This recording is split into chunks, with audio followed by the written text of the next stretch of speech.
कहते हैं कुछ कहानियां कभी खत्म नहीं होती। एक योद्धा जिसे मौत भी छू नहीं सकी, वो अभिशाप जो 5000 साल से जल रहा है।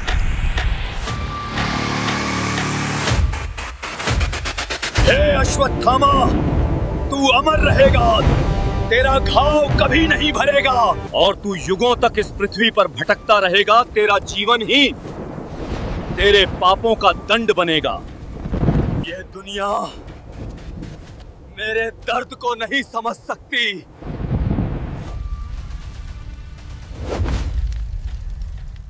रात का समय, घना जंगल, चारों तरफ सन्नाटा, सिर्फ हवा की आवाज और अचानक एक अजीब सी चीख। ना इंसान ना जानवर, कुछ और कुछ ऐसा जो इस दुनिया का नहीं लग। कहते हैं भारत के कुछ हिस्से में आज भी एक इंसान भटकता रहता है जो कभी मर नहीं सकता। उसका शरीर घाव से भरा हुआ है, माथे से खून बहता रहता है, आंखों में दर्द और आवाज में एक अजीब सी बेचैनी। लोगों ने उसे देखा है, किसी ने कहा वह मदद मांग रहा है, किसी ने कहा वह सिर्फ घूर रहा है जैसे किसी का इंतजार कर रहा हो। लेकिन सबसे डरावनी बात ये है वह खुद को क्या कहता है, मैं हूँ अश्वत्थामा। एक ऐसा नाम जो सिर्फ इतिहास में होना चाहिए था, लेकिन अगर वह आज भी जिंदा है तो इसका मतलब इतिहास खत्म नहीं हुआ। महाभारत एक युद्ध नहीं था, एक कहानी थी, बल्कि एक सच्चाई थी जिसने पूरी दुनिया को बदल दिया। और उसी सच्चाई का एक हिस्सा आज भी जिंदा है। एक योद्धा जिसे कोई मार नहीं सकता, लेकिन जो खुद हर दिन मरता रहता है। एक श्राप जो मौत से भी ज्यादा खतरनाक है। लेकिन सवाल ये है, क्या ये सिर्फ एक कहानी है या सच में एक इंसान जो पिछले 5000 सालों से इस धरती पर भटक रहा है? क्या सच में अश्वत्थामा आज भी जिंदा है? तो आज के इस वीडियो में हम उसका जन्म, उसकी शक्ति, उसका पागलपन और वो श्राप जिसने उसे अमर बना दिया, वो आज के इस वीडियो में हम जानने वाले हैं। समय जब धरती पर राजा नहीं बल्कि धर्म का राज था, जब युद्ध सिर्फ जमीन के लिए नहीं बल्कि सत्य और असत्य के बीच होता था। उसी समय एक महान गुरु थे, गुरु द्रोणाचार्य। एक ऐसा नाम जिसके सामने बड़े बड़े योद्धा सिर झुकाते थे। लेकिन इतना महान गुरु होने के बावजूद उनकी जिंदगी में एक कमी थी, गरीबी। उनके पास ज्ञान था, शक्ति थी, सम्मान था, लेकिन अपने बेटे को दूध तक पिलाने के लिए कुछ नहीं था। हाँ, एक महान योद्धा का पुत्र बचपन में दूध के लिए तरसता था। वह बच्चा जो आगे चलकर इतिहास का सबसे रहस्यमय नाम बनने वाला था। जब उसका जन्म हुआ तो कुछ अजीब हुआ। सामान्य बच्चे की तरह वह रोया नहीं, बल्कि उसके मुंह से निकली घोड़े जैसी आवाज, एक ऐसी आवाज जिसे सुनकर हर कोई हैरान रह गया। तभी उसका नाम रखा गया अश्वत्थामा। अश्व मतलब घोड़ा और थामा मतलब आवाज। लेकिन उसके जन्म का रहस्य यही खत्म नहीं होता है। कहा जाता है कि वह सिर्फ एक सामान्य इंसान नहीं था, वह भगवान शिव का अंश था। एक ऐसा योद्धा जो जन्म से ही अलौकिक शक्तियों के साथ आया था। उसके माथे पर एक दिव्य मणि थी। यह मणि सिर्फ एक आभूषण नहीं थी, यह उसकी शक्ति थी, उसकी रक्षा थी, उसकी पहचान थी। यह मणि उसे देती थी भूख से मुक्ति, प्यास से मुक्ति, नींद की जरूरत नहीं और किसी भी बीमारी से सुरक्षा। कहा जाता है जब तक यह मणि उसके पास थी उसे कोई छू भी नहीं सकता था। वह लगभग अमर ही था। सोचो, एक ऐसा योद्धा जिसे भूख नहीं लगती, जिसे थकान नहीं होती, जिसे कोई हरा नहीं सकता, वह क्या बन सकता है? एक रक्षक या एक विनाशक? बचपन से ही अश्वत्थामा दूसरे बच्चों से अलग था। जहाँ बाकी बच्चे खेलते थे वह अस्त्र शस्त्र सीखता था, जहाँ बाकी बच्चे डरते थे वह खुद डर बन चुका था। उसके अंदर एक अजीब सी शांति थी, लेकिन जब शांति के नीचे कुछ और छुपा था, कुछ ऐसा जो सही समय पर दुनिया को हिला देने वाला था। गुरु द्रोणाचार्य अपने बेटे को सिर्फ एक योद्धा नहीं बल्कि अजय बनाना चाहते थे। उन्होंने इसे सिखाया हर अस्त्र, हर युद्ध कौशल और हर रणनीति, लेकिन उन्होंने उसे यह नहीं सिखाया कि क्रोध को कैसे रोका जा सकता है। और यही सबसे बड़ी गलती थी, क्योंकि जिस इंसान के पास असीम शक्ति हो और उस पर नियंत्रण न हो, वह सबसे बड़ा खतरा बन सकता है। समय बीतता गया, अश्वत्थामा बड़ा हो गया और उसके अंदर की शक्ति भी, लेकिन उसके साथ साथ एक और चीज बढ़ रही थी, अहंकार और क्रोध। उसे लगता था कि वह अजय है और शायद यह सच भी था। लेकिन हर शक्ति की एक कीमत होती है और अश्वत्थामा को उसकी कीमत चुकानी थी। बहुत ही जल्द एक ऐसा युद्ध आने वाला था जो सिर्फ लोगों को नहीं बल्कि पूरी दुनिया को बदल देगा, महाभारत का युद्ध। और इसी युद्ध में अश्वत्थामा अपने जीवन की सबसे बड़ी गलती करने वाला था। एक ऐसी गलती जो उसे अमर बना देगी, लेकिन एक ऐसे श्राप के साथ जो मौत से भी ज्यादा भयानक होगा। कुरुक्षेत्र एक ऐसा मैदान जहाँ धरती भी कांप रही थी। रथों की आवाज, घोड़ों की टापे, तलवारों की टकराहट और मरते हुए सैनिकों की चीखें।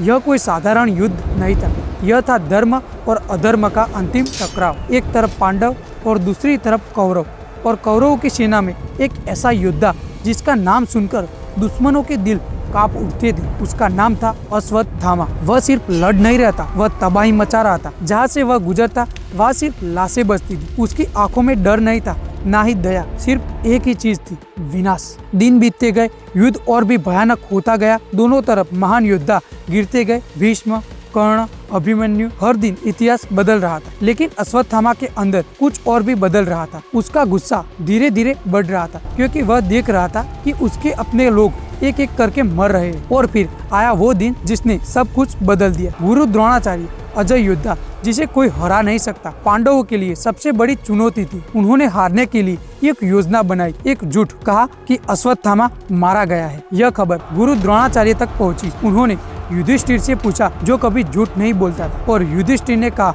अश्वत्थामा मारा गया है। लेकिन उन्होंने धीरे से जोड़ा, नर या हाथी। लेकिन यह आखिरी शब्द द्रोणाचार्य सुन नहीं पाए। उनका दिल टूट गया। उन्होंने अपने हथियार डाल दिए और उसी पल उनकी हत्या कर दी गई। जब यह खबर अश्वत्थामा तक पहुंची तो अश्वत्थामा खुद कुछ टूट गया और कुछ जाग गया। एक बेटा जिसने अपने पिता को खो दिया, लेकिन एक योद्धा जिसने बदला लेने की कसम खा ली। अश्वत्थामा की आंखें अब पहले जैसी नहीं थी, उनमें अब सिर्फ आग थी, क्रोध, दर्द और पागलपन। उसने कसम खाई, मैं इस अन्याय का बदला लूंगा, चाहे इसके लिए मुझे पूरी दुनिया को क्यों ना जलाना पड़े। और यही से शुरू हुआ अश्वत्थामा का अंधकार। युद्ध खत्म होने के करीब था, लेकिन अश्वत्थामा का बदला अभी भी बाकी था। उसने इंतजार किया रात का, क्योंकि रात में युद्ध नहीं होता, लेकिन उस रात कुछ और होने वाला था।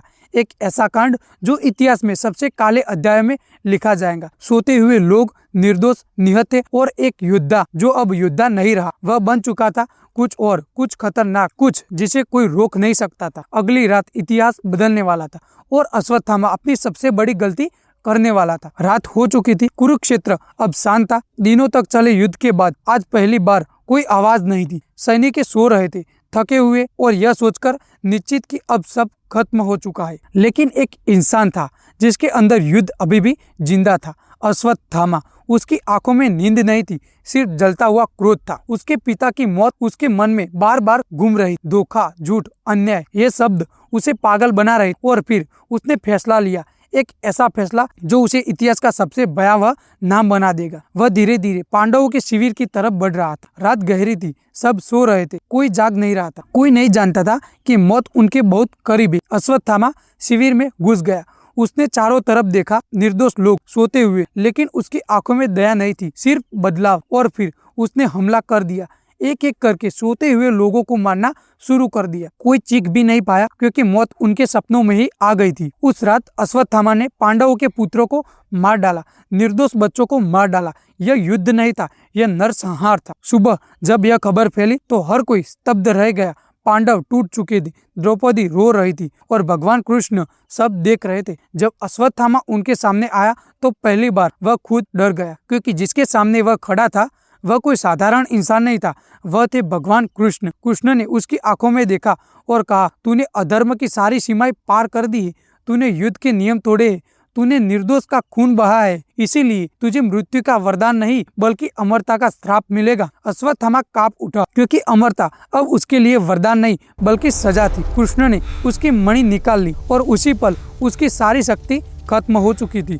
उसका शरीर घाव से भर गया था, खून बहने लगा, दर्द जो कभी खत्म नहीं होगा। तू हजारों सालों तक धरती पर भटकेगा, कोई तुझे अपनाएगा नहीं, कोई तुझे समझेगा नहीं, और तू हर दिन मौत की भीख मांगेगा। यह था अश्वत्थामा का श्राप, एक ऐसा जीवन जो मौत से भी ज्यादा भयानक था। वह चला गया, लेकिन अकेला, घायल, टूटा हुआ, और तब से कहा जाता है वह आज भी इस दुनिया में भटक रहा है।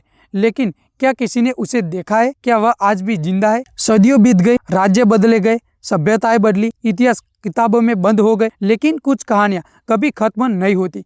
कहा जाता है भारत के कुछ हिस्से में आज भी एक अजीब इंसान देखा जाता है।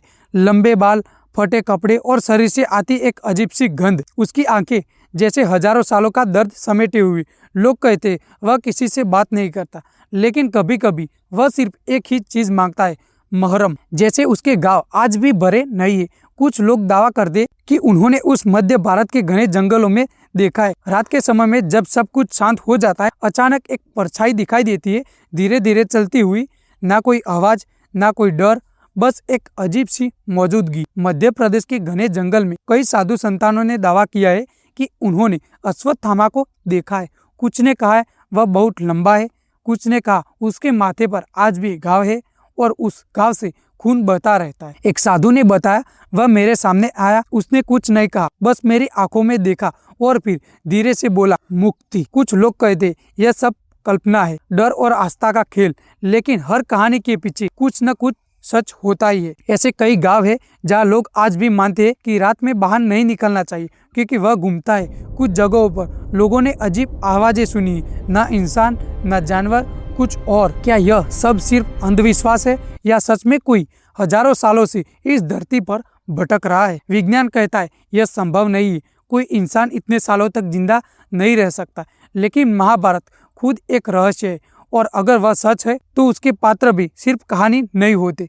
तो क्या अश्वत्थामा सच में आज भी जिंदा है या हम सिर्फ एक ऐसी कहानी में जी रहे हैं जिसे हमने सच मान लिया है? इतिहास हमेशा सच नहीं बताता, कभी कभी वह सिर्फ वही दिखाता है जो हम देखना चाहते। महाभारत एक युद्ध था या एक कहानी, इसका जवाब आज भी पूरी तरह साफ नहीं। तो सच क्या है? क्या सच में एक इंसान 5000 सालों से इस धरती पर भटक रहा है या सिर्फ एक कहानी जो हमें डराने के लिए बनाई गई है? शायद इसका जवाब कभी नहीं मिलेगा। अगर आपको लगता है कि यह सिर्फ कहानी नहीं बल्कि सच है तो कमेंट में जरूर लिखिएगा अमर योद्धा अभी भी जिंदा है। तो दोस्तों अगर ऐसे रहस्यमय वीडियो में आपको दिलचस्पी है, देखने में आपको अच्छा लगता है तो इस हमारे चैनल को सब्सक्राइब करके जाना। अगर वीडियो अच्छा लगा तो वीडियो को एक लाइक और साथ ही में चैनल को भी सब्सक्राइब करके जाना।